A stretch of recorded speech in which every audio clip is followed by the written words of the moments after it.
The sleek shuttle descended quietly onto the surface of Eris, stirring the silver-blue foliage that covered the landscape. Captain Elena Marquez, the mission commander, checked her instruments before turning to her co-pilot, Lieutenant James. "Kerr?" "Steady, James. Let's make a good first impression," she said, her voice calm yet expectant. James nodded, his hands steady on the controls. "Landing sequence is green across the board. We're good to go, Captain." As the shuttle touched down lightly, the side hatch slowly opened, revealing the world of Eris in its full glory, a vibrant palette of colors no human had seen before. The delegation from Earth stepped out, their eyes wide with wonder and cautious optimism. Dr. Henry Liu, the mission's chief diplomat, stepped forward with a smile, his hand extended in greeting. "We come in peace and hope for mutual prosperity," he announced in the universal translator, his voice echoing slightly in the thin air. From the tree line, a group of Valorists approached. Their movements were graceful, almost floating, their slender forms draped in flowing robes of shimmering fabric. At the forefront was Zara, her gaze intense and curious as she studied the humans. "Welcome to Eris, travelers from Earth," Zara replied, her voice a melodic contrast to the translator's tone. She accepted Henry's handshake, her own hand. Cool and delicate, Elena stepped forward, her posture relaxed but authoritative. "I am Captain Elena Marquez, commander of this expedition. We appreciate your hospitality and are eager to learn from each other." Zara nodded, her eyes lingering on Elena for a moment longer before turning to the rest of the human crew. "Your journey must have been long. Let us show you our capital. We can discuss our cultures and what each can offer." As they walked towards the towering crystalline structures of the Valerian capital, James kept close to Elena, his eyes scanning the environment. "They seem welcoming enough, but I'm keeping my guard up. Their tech is leagues ahead of ours." Elena chuckled softly. "That's why we're here, James, to bridge that gap." The group soon arrived at a large, transparent building that seemed to pulse with living light. Inside, a round table was set, surrounded by chairs suited for both humanos and Valerian forms. Zara gestured to the seats. "Please let us sit. We have prepared a traditional welcome meal for you." As the crew settled, a variety of dishes were brought out, each more exotic than the last. Dr. Liu, ever the diplomat, was the first to try a luminescent fruit, much to the amusement of a younger Valerian who giggled at his cautious expression. "Delicious," Henry exclaimed, genuinely pleased. "Your world is full of wonders." Zara watched the humans interact, her initial skepticism slowly melting away as she observed their genuine interest and open attitudes. Turning to Elena, she leaned in slightly. "Your people are full of surprises, Captain Marquez." Elena met her gaze, a small, knowing smile playing on her lips. "As are yours, Zara. I believe this is the beginning of a beautiful friendship." As laughter and conversation filled the room, the barriers between the two species began to blur, setting the stage for a partnership that might change the galaxy. Chapter 2. The Collapse. The morning after the initial diplomatic exchange was bright and clear, with the twin suns of Eris casting a golden glow over the city. Captain Elena Marquez and her team were touring the Valerian capital's famed Gallery of Echoes, a museum of living sculptures that hummed with ancient melodies. James, Kerr, and Dr. Henry Liu walked alongside a Valerian guide named Telor, who explained the significance of each piece. "These sculptures are crafted from harmonium, a mineral unique to our planet. They resonate with the natural energy of Eris, preserving our history in song," Taylor described, his hands waving gracefully towards a particularly intricate sculpture that spiraled towards the ceiling. As Henry leaned in to listen to the sculpture's melody, a deep, rumbling sound suddenly filled the air. The ground shook violently, and the harmonium sculptures began to resonate discordantly. "It's an earthquake!" James shouted over the rising chaos as he saw parts of the ceiling begin to crack.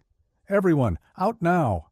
Elena commanded, her voice cutting through the noise. The humans and Valaris alike rushed towards the exits, dodging falling debris. Outside, the city was in turmoil. Structures that had stood for centuries were crumbling, and panicked Valaris filled the streets. James, Elena, and Henry regrouped, their training kicking in amid the disaster. "We need to help with the rescue efforts," Elena said, looking at the devastation around them. "I'll check for medical supplies in the shuttle," Henry suggested, already moving towards their landing site. James nodded and turned to Telor, who was visibly shaken but unharmed. "Telor, can you take us to the nearest shelter? We can help organize relief from there." Telor nodded, leading them through the chaotic streets to a large community center that was serving as a makeshift emergency hub. Along the way, they helped injured Valaris, James supporting a young Valerian, while Elena and Telor cleared debris blocking the path. At the shelter, the scene was frantic. Valerian healers were overwhelmed, tending to the injured with their limited medical technology. When Henry arrived with the human medical kits, the Valerian healers looked relieved. "We can set up a triage area over here," Henry directed, as he opened the kits to reveal bandages, antiseptics, and advanced human medical equipment. "Elena, can you help me with the more serious cases?" "On it," Elena replied, immediately assisting a Valerian with a severe leg injury, James. And Telor worked together to organize the flow of evacuees into the shelter, using their combined knowledge to maximize efficiency. James took charge of recording the identities of all sheltered Valaris, ensuring no one was missing. As the initial chaos began to settle into a structured response, Telor looked at James with newfound admiration. "Your quick action is admirable." "James, we are grateful for your help," James, wiping sweat from his brow, smiled wearily. "We're all in this together, Telor. Let's keep working to get everyone safe." By the end of the day, the makeshift shelter was running smoothly, with Elena, Henry, and James fully integrated into the relief efforts. As they sat down for a brief rest, Elena looked around at her team and their new Valerian friends. "We've done good work today," she said tiredly but with a note of pride. "Let's keep it up for as long as they need us." As night fell on a battered but not beaten city, the joint efforts of humans and Valaris highlighted a shared determination to overcome disaster and rebuild, side by side. Chapter 3. Recovery and revelation. In the days following the earthquake, the makeshift emergency hub became a focal point for the joint recovery efforts. The city was slowly coming back to life, with humans and Valaris working side by side to restore order and rebuild what had been lost.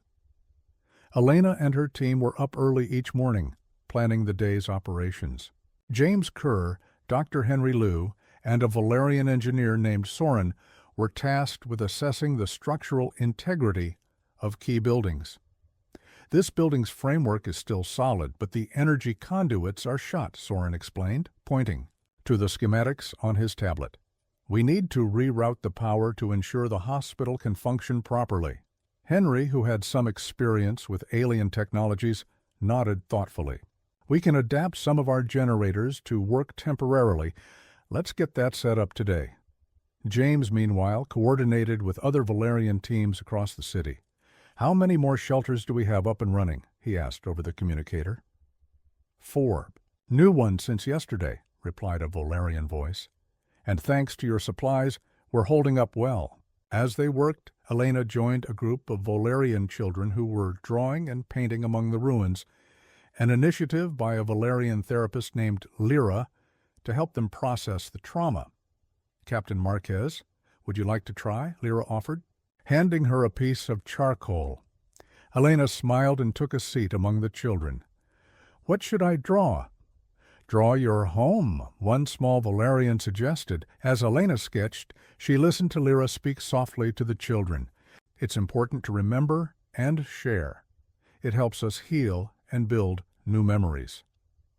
Back at the medical tents, Henry was overseeing the installation of the adapted generators. Soren assisted, marveling at the simplicity and effectiveness of The human technology. This is brilliant, Dr. Liu, Soren admitted. Your methods are different, but very practical. Henry chuckled. Necessity is the mother of invention, Soren. We learn a lot when we have to solve problems quickly. As the day progressed, Elena and James met with Valerian leaders to discuss long-term plans. The leaders, initially hesitant about relying too much on human help, were now openly appreciative of the efforts. We see now that your strength lies not just in your technology, but in your willingness to act, to help, said one elder, his voice resonant with gratitude. James responded warmly. We're here to assist in any way we can. What matters is that we get your city back on its feet.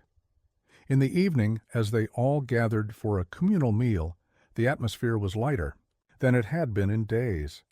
Shared hardships had led to unexpected friendships, and stories flowed freely between the groups. Soren, sitting next to Henry and Elena, raised his cup. To new friends and new beginnings, Elena raised her own, to building a future together. The meal continued under the stars, with laughter and music slowly weaving into the fabric of the night. The combined efforts of everyone involved painted a vivid picture of cooperation and mutual respect, setting the groundwork for not just the recovery of a city, but the blossoming of a profound interstellar friendship. Chapter 4. Lingering Shadows. As the city slowly recovered from the disaster, both the human and Valerian teams were finally able to shift their focus from emergency relief to longer-term stabilization. Despite the sense of progress, tensions lingered in the air. Some Valerians still harbored skepticism about human motives, and small but vocal factions continued to express distrust. Elena sat at a makeshift command table inside one of the still-standing structures, reviewing reports. Across from her, James pored over maps of the city's power grid. We've got 3 substations still offline, he said. If we can bring them back, we'll get stable energy to the southern districts. Soren, the Valerian engineer who had been working closely with James, leaned over to study the map. I'll organize a team to inspect the conduits, but if the main harmonium relay is damaged, it's going to take more than a quick fix. That's why we're here, James said with a grin. Quick fixes and improvisation are what we ought to do best. As the conversation continued, Zara entered the room carrying a portable data pad filled with research on the local geological shifts. I've been looking into the patterns of the tremors, she said, directing her remarks to Elena. I think there's a chance another quake might hit. It won't be as large as the first, but we should prepare. Elena frowned. How much time do we have? Maybe 2 days, maybe less, Zara admitted. It's not an exact science. James exchanged a glance with Soren. If we're facing another quake, we should reinforce the shelters we've set up. I'll get started. On that immediately. Elena nodded. Good. Zara, keep monitoring the seismic data. If anything changes, let us know right away. As the team dispersed to their tasks, the unease hanging over the city began to grow.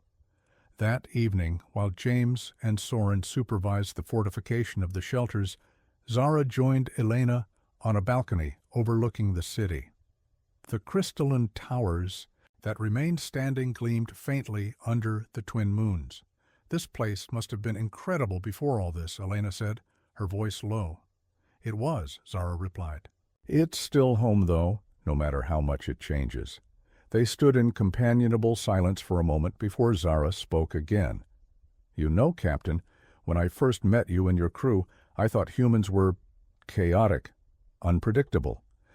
Elena glanced at her. And now? Zara's gaze lingered on the distant skyline. Now I see there's more to you, more than I expected. You're not just here to help yourselves. You've shown us something different. Elena smiled faintly. We're not perfect, but we try to do the right thing. The conversation was interrupted by James, who arrived with an update. Shelters are reinforced, Captain. Soren's crew worked fast. Good work, Elena said. We'll keep an eye on those tremors and make sure everyone's ready. The next day, preparations continued at a brisk pace. James and Zara worked together on setting up additional sensor arrays to track seismic activity. While setting one up near a fault line, Zara paused, watching James secure the equipment with practiced efficiency. "You're surprisingly handy with all this," she said, her tone light. James grinned. "I've always liked a challenge. Besides, I figured if I made myself useful enough, you'd start thinking better of us humans." Zara smirked. "You're doing a decent job so far." Their banter eased the tension of the moment, and soon enough, the sensor array was in place. The team returned to the city, where Soren and Henry were working on restoring a critical water treatment facility. The hours slipped by, with humans and Valyrians sharing ideas and tools, their collaboration becoming more seamless by the day. That night, as the group gathered once again to compare notes and finalize their plans, Elena addressed everyone. "We've made a lot of progress, and it's because we've been working together. Let's stay sharp. If another quake hits, we'll handle it. But I'm confident we'll come out stronger on the other side." As they nodded in agreement, the lingering shadows of doubt and distrust began to fade, replaced by a growing sense of mutual purpose. Together, they would face whatever came next. Chapter 5. Against all odds. The quake struck just after dawn, a sharp jolt, followed by rolling tremors that toppled weakened buildings and sent people scrambling to safety. Elena, James, and Soren had been finalizing the last set of repairs when the ground shook violently beneath them. "Everyone outside! Move!" Elena yelled, steadying herself against a table, as debris began to fall. James grabbed Zara's arm and guided her towards the nearest exit. "Let's go! Stay close to me!" The team emerged into the street to find chaos. Dust and smoke filled the air, and the sound of distant cries for help echoed through the city. Elena scanned the scene quickly. "Henry, check the shelters. Make sure they're holding up. Soren, Zara, help direct people to safe zones." "What about you?" James asked. "I'll find any trapped civilians," Elena replied firmly. "Let's move." James hesitated for only a moment before nodding. "Be careful." He and Zara headed toward one of the designated safe zones, a large park where many Valyrians had gathered. Along the way, they helped an older Valyrian woman who was struggling to walk, guiding her to safety. "James, look," Zara said, pointing to a collapsed bridge. Beneath the rubble, faint cries could be heard. James wasted no time. "We need to get them out. Zara, find anyone who can help. I'll start clearing debris." As Zara ran off, James began moving the smaller chunks of rubble, gritting his teeth against the strain. Before long, Zara returned with a group of Valyrians who used their unique energy tools to carefully cut through the larger pieces. "Keep going," James encouraged. "We're almost there." Together they freed a group of 4 Valyrians who had been trapped underneath. The survivors were shaken, but otherwise unharmed. Zara gently reassured them, her calm demeanor helping to ease their fear. "We're safe now," she said softly. "Come with us." Meanwhile, Elena had found herself in the middle of another disaster site, a partially collapsed residential building. She could hear voices calling for help from inside. "Hold on, I'm coming," she shouted as she climbed through the wreckage. Inside, she discovered a family of Valyrians huddled together, trapped under a piece of furniture. "It's okay," she said, her voice steady and reassuring. "I'm going to get you out." Carefully, Elena lifted the debris, her muscles burning with the effort. She guided the family toward the exit, glancing behind her to make sure no one else was left inside. The building creaked ominously, but she managed to get everyone out just before another section collapsed. By mid-afternoon, the worst of the aftershocks had passed, and the makeshift command center was buzzing with activity. Henry was overseeing medical care, Soren was organizing repair crews, and Zara was working alongside James to update their maps of the damaged areas. James leaned back in his chair, wiping sweat from his brow. "I think that's the last of the critical sites for now. At least we know where the worst damage is." Zara nodded, her expression thoughtful. We couldn't have done it alone. Your skills, your quick thinking, it made all the difference. You're not so bad yourself, James said with a small smile. I think we make a pretty good team. Elena walked in just as the conversation ended, carrying a fresh batch of reports. You two look like you could use a break, James grinned. We'll rest when this city's back on its feet, Captain. Elena laughed softly. Fair enough, but make sure you eat something at least. The day ended with the group gathered around a communal fire, sharing stories of their harrowing day. For the first time, there was no barrier between humans and Valerians, just people, united by a shared experience. Against all odds, we're making it through, Elena said, her voice steady, and we'll keep going, together. Chapter 6. The Heart of Fire.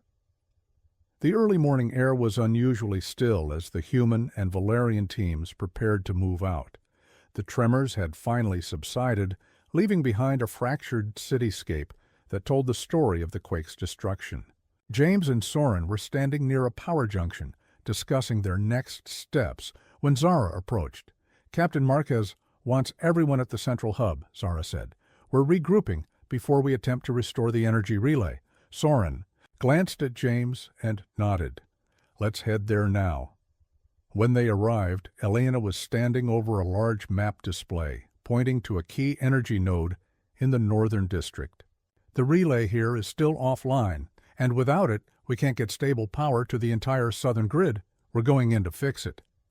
Henry, seated nearby and poring over a schematic, looked up. This relay is deep inside the old power plant. If the structure's compromised, it's going to be dangerous. Elena's expression was calm but determined. We've handled dangerous before. We're not leaving this city without getting it back up and running. James stepped forward. Then we'd better gear up. If that place is unstable, we'll need safety harnesses and reinforced suits, Soren added, and energy cutters, to clear any debris blocking the relay's access points. Good, Elena said, nodding. Let's move. They reached the power plant by midday.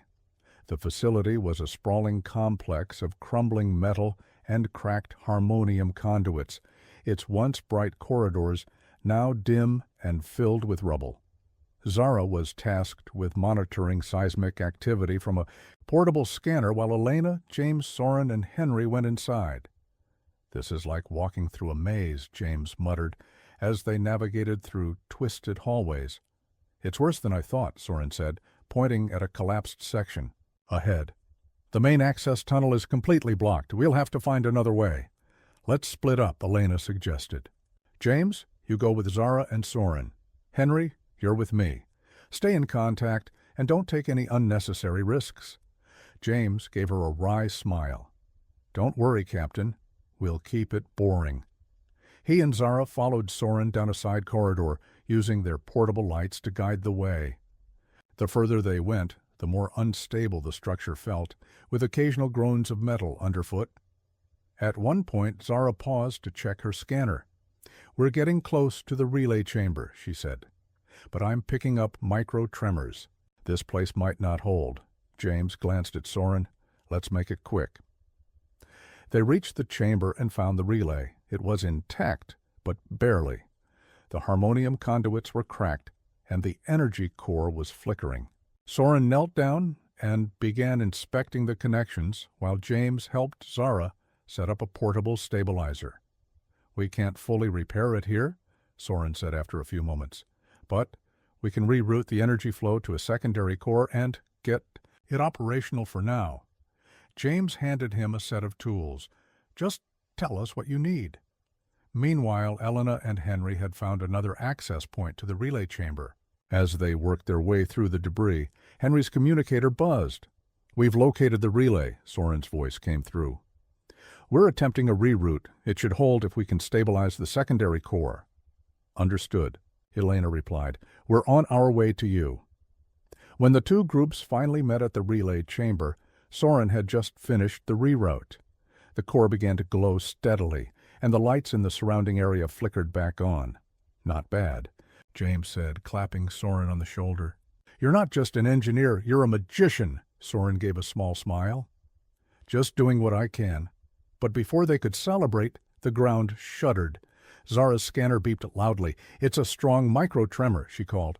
"Out. We need to get out now." The team rushed to the exit, but debris began to fall, blocking their path. Elena shouted, "James, find another way out. I'll cover the rear." James took the lead, using an energy cutter to clear a new path. Soren and Henry followed close behind, helping Zara navigate the unstable ground. As the tremors intensified, the walls of the chamber began to crack. "Faster," Elena urged from the back, steadying Zara when she stumbled. They moved as quickly as possible, dodging falling debris and the sharp edges of broken conduits. At the last moment they emerged into the open air, gasping for breath as the ground behind them collapsed. James looked back at the ruined facility and then at Elena. "You sure know how to pick an easy job, Captain." Elena gave him a faint smile. "Nice work, everyone. The city has power again. Let's head back." With the relay functional and the team safe, they returned to the central hub, where the restored lights in the city were greeted with cheers. The harrowing experience inside the plant had brought the humans and Valerians even closer together, a shared challenge that would not be forgotten. Chapter 7. Healing. The light returning to the city brought a wave of relief, but the battle against the aftermath of the quake wasn't over. With the immediate crisis averted, the human and Valerian teams shifted their focus to recovery and rebuilding. Elena stood at the base of a damaged tower, observing as teams of engineers worked to stabilize the structure. Soren was leading the effort, his sharp instructions cutting through the din of machinery. "Careful with that beam," Soren called to a Valerian worker operating a hover lift. "If it's not aligned properly, the whole section could collapse." Again, James joined Elena, brushing dust off his uniform. "They're making good progress." "This city might just start looking like itself again," Elena nodded. "It's coming together, but there's still a long way to go. We've got people scattered in temporary shelters, infrastructure that needs to be fully restored, and a lot of shaken nerves." "Maybe we could use a break ourselves," James suggested. "I heard the Valerians have some kind of restorative gardens nearby. Fresh air might do everyone some good." Elena gave him a sidelong glance. "You're volunteering to lead a morale-boosting field trip?" James shrugged. "Why not? Soren could use a breather, and Zara looks like she hasn't slept in days. Even Henry's been running on fumes." "What do you say?" Elena thought it over for a moment before cracking a small smile. "Fine. But if anyone tries to call it a field trip, you're on report." An hour later, the group found themselves in the middle of a lush, verdant garden, nestled in a valley outside the city. The air was filled with a faint hum, almost musical, as the plants emitted soothing tones in the gentle breeze. Small streams of clear water wound their way through the landscape, and soft light filtered down through a canopy of alien trees. "This is incredible," Henry said, taking a deep breath. "It's hard to believe this place survived the quake." Zara, looking more relaxed than she had in days, walked alongside James as they explored a winding path.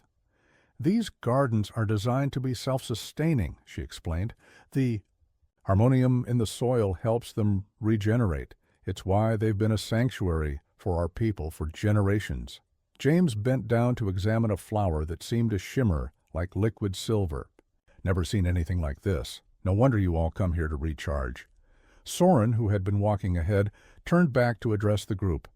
"The harmonium-based flora not only heals itself, but also emits frequencies that help reduce stress and improve focus. I wasn't sure if it would work on humans, but you all seem calmer already." Elena, standing near a small pond, looked up from the water's surface. "I'll admit it's a nice change of pace, but we can't stay here forever. There's still work to be done back in the city." "True," Zara said, stepping closer to the pond. "But sometimes a moment to breathe can make the work ahead feel more manageable." James knelt by the edge of the water, running his hand through the cool stream. "I think she's got a point, Captain. A little calm before the storm can help us think clearer when we're back in the thick of it." Henry chuckled as he found a comfortable spot under a tree. Can we at least agree this was a good idea before Elena reminds us we're not here for a vacation? Elena smirked. Fine. Good idea, Kerr. Don't get used to it. As the group lingered, the conversations became lighter. Henry and Soren traded jokes about their makeshift repairs, while James shared a story from a past mission that had Zara laughing quietly. For a brief moment, the weight of their responsibilities seemed to lift. When the sun began to dip below, the horizon casting the garden in a warm golden light, Elena called the group back together. All right, everyone. I hate to say it, but break time's over. Let's head back and see if the city still stands without us. James stood stretching his arms. Fair enough. But next time we find a place this nice, I'm making it mandatory for everyone to come along. The group made their way out of the garden feeling a bit more refreshed. As they returned to the city, the sight of restored power and the sound of renewed activity gave them a sense of purpose. There was still much to do, but they now faced it with clearer minds and a stronger sense of camaraderie. Chapter 8. A new dawn. It had been weeks since the city's lights returned. The streets, once filled with rubble, now bustled with activity. Valerians and humans worked side by side, repairing infrastructure and rebuilding homes. The initial trepidation between the two species had given way to mutual respect and, in some cases, deep friendships. In the newly reconstructed city square, a large gathering was underway. Elena stood at the edge of the crowd, watching as people mingled, laughed, and exchanged stories. The atmosphere was lively, a stark contrast to the tense, broken city they had first encountered. She caught sight of Zara and James talking near one of the communal tables and decided to join them. This looks more like a celebration than a work meeting, Elena said as she approached. James raised a cup of the local Valerian brew. It's a victory lap? We've earned it. Zara gestured toward a stage set up at the far end of the square. The city council is going to officially recognize your team for all you've done. It's a significant gesture. We don't typically give public honors. Elena raised an eyebrow. We didn't come here for recognition. Zara's gaze softened. I know, but you and your crew have done something extraordinary. You've shown us that our differences aren't as great as we once thought. This celebration is as much for our people as it is for you. Soren joined the group, a satisfied look on his face. The new energy grid is fully online, no more blackouts. It's strange. After so much struggle, it feels almost quiet. That's how you know you've done it right, James replied. No news is good news. The announcement ceremony began, and the crowd grew silent as a Valerian elder stepped onto the stage. She spoke about the journey from disaster to recovery, the bond that had formed between the two peoples, and the newfound unity that would carry them into the future. When she called the human team forward, Elena hesitated for a moment before stepping up with her crew. James nudged her. Go on, Captain. Don't let us down. She rolled her eyes playfully and stepped up to the microphone. We came to Eris as strangers. In truth, we didn't know what to expect, but what we found here was more than just a city recovering from a disaster. We found friends, partners, and a chance to learn from one another. As she spoke, the crowd listened intently. Zara watched from the front row, a small smile on her face, while Soren stood beside her, nodding in agreement. When Elena finished, the square erupted into applause. After the formalities, the celebration resumed. Music filled the air, and people danced under the glowing lights. Zara found James sitting on a bench watching the revelry. Not joining in? Zara asked, sitting down beside him. James shrugged. I'm not much of a dancer. Besides, I think I've earned a little rest. Zara chuckled. You've earned more than that. You helped save this city. I wasn't alone, James replied, glancing toward the crowd. It's been a team effort, humans and Valerians working together. That's what made it possible. Zara tilted her head, studying him. You know, when we first met, I thought humans were impulsive, reckless even. But you've shown me a different side. You've changed how I see your people." James turned. To her, his expression softening. "And you've changed how I see this world. I'll never forget what we've done here." For a moment, they simply sat in silence, the distant hum of music and laughter surrounding them. Then Zara reached out, her hand brushing lightly against his. James looked down at her hand, then back up at her, a small smile crossing his face. He didn't say anything, but he didn't pull away. The night stretched on, filled with laughter, conversation, and the promise of a brighter future. By the time the celebration wound down, the first rays of dawn were peeking over the horizon, casting the city in a warm, golden glow. Humans and Valerians stood together, watching the sun rise, their journey from chaos to cooperation finally complete.